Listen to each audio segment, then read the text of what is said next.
नमस्कार दोस्तों, हमारे YouTube चैनल पुरातन कथाएं में आपका हार्दिक स्वागत है। आज हम आपको बताएंगे माता सीता के भाई के वध के विषय में, जिसका वध स्वयं उसके पिता के हाथों से हुआ था। बिना लंबी चौड़ी भूमिका के सीधे मुख्य कथा पर आते हैं। भगवान विष्णु के एक अवतार ने जिस पुत्र को जन्म दिया था, उनके दूसरे अवतार को उसी पुत्र का वध करना पड़ा, ऐसा हमारे पुराणों में वर्णित है। कहानी कुछ यूं शुरू होती है।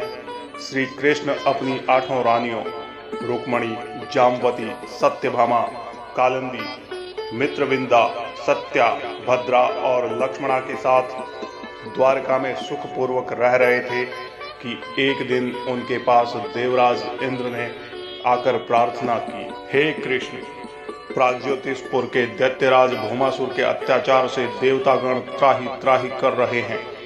वह भौमासुर भयंकर क्रूर तथा महा अहंकारी है और वरुण का छत्र, माता अदिति के कुंडल और देवताओं की मणि छीनकर त्रिलोक विजयी हो गया है। उसने पृथ्वी के समस्त राजाओं की अति सुंदर कन्याएं हर कर अपने यहाँ बंदी गृह में डाल रखा है। उसका वध आपके सिवाय कोई नहीं कर सकता, अतः आप तत्काल उससे युद्ध करके उसका वध करें। इंद्र की प्रार्थना स्वीकार करके श्री कृष्ण अपनी प्रिय पत्नी सत्यभामा को साथ लेकर गरुड़ पर सवार हो प्राग्ज्योतिषपुर पहुंचे। वहां पहुंचकर श्री कृष्ण ने अपना पांचजन्य शंख बजाया, जिसकी भयंकर ध्वनि सुनकर मूर दैत्य श्री कृष्ण से युद्ध करने आ पहुंचा। उसने अपना त्रिशूल गरुड़ पर चलाया। श्री कृष्ण ने तत्काल 2 बाण चलाकर उस त्रिशूल को हवा में ही 3 टुकड़ों में काट डाला। इस पर उस दैत्य ने क्रोधित होकर अपनी गदा चलाई, किंतु श्री कृष्ण ने अपनी गदा से उसकी गदा को भी तोड़ दिया। घोर युद्ध करते हुए श्री कृष्ण ने मूर दैत्य सहित मूर दैत्य के 6 पुत्रों ताम्र, अंतरिक्ष, श्रवण, विवावसु, नवश्वान और वरुण का वध कर डाला।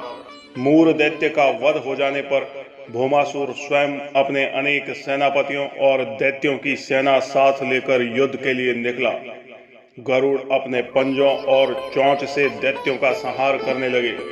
श्री कृष्ण ने बाणों की वर्षा कर दी और अंततः अपने सुदर्शन चक्र से भौमासुर के सिर को काट डाला। भौमासुर का वध हुआ जानकर माता पृथ्वी स्वयं भगवान श्री कृष्ण के सामने प्रकट हुई और उन्होंने भौमासुर के पुत्र भगदत्त के प्राण नहीं लेने का निवेदन करती है।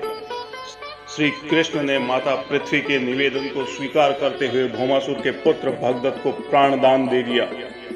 इस प्रकार भौमासुर को मारकर श्री कृष्ण ने उसके पुत्र भगदत्त को अभय दान देकर प्राग्ज्योतिषपुर का राजा बनाया। भौमासुर के द्वारा हर कर लाई गई 16,100 राजकन्याओं को श्री कृष्ण ने मुक्त कर दिया। उन सभी राजकन्याओं ने श्री कृष्ण को पति के रूप में स्वीकार किया। उन सभी को श्री कृष्ण अपने साथ द्वारिकापुरी ले आए। दोस्तों, हमने वीडियो के शुरू में आपको बताया था कि माता सीता के भाई के वध की कथा और पिता के हाथों पुत्र के वध के विषय में बताने वाले हैं। तो अब हम उन दोनों बातों को स्पष्ट करते हैं कि यह नरकासुर माता सीता का भाई और भगवान श्री कृष्ण का पुत्र किस प्रकार हो सकता है।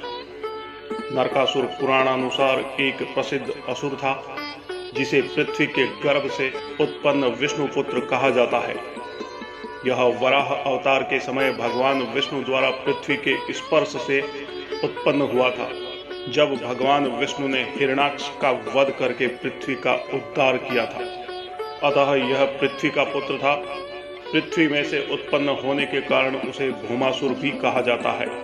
नरकासुर बाणासुर की संगति में पड़कर दुष्ट हो गया था, जिस कारण महर्षि वशिष्ठ ने उसे विष्णु के हाथों मारे जाने का श्राप दिया था। जब लंका का राजा रावण मारा गया, उस समय पृथ्वी के गर्भ से उसी स्थान पर नरकासुर का जन्म हुआ, जहां माता जानकी का जन्म हुआ था। एक ही गर्भ से उत्पन्न होने के कारण माता सीता और नरकासुर आपस में भाई बहन हुए। 16 वर्ष की आयु तक राजा जनक ने उसे पाला। बाद में उसे पृथ्वी अपने साथ ले गई और विष्णु ने उसे प्रागज्योतिषपुर का राजा बना दिया। नरकासुर मथुरा के राजा कंस का असुर मित्र था।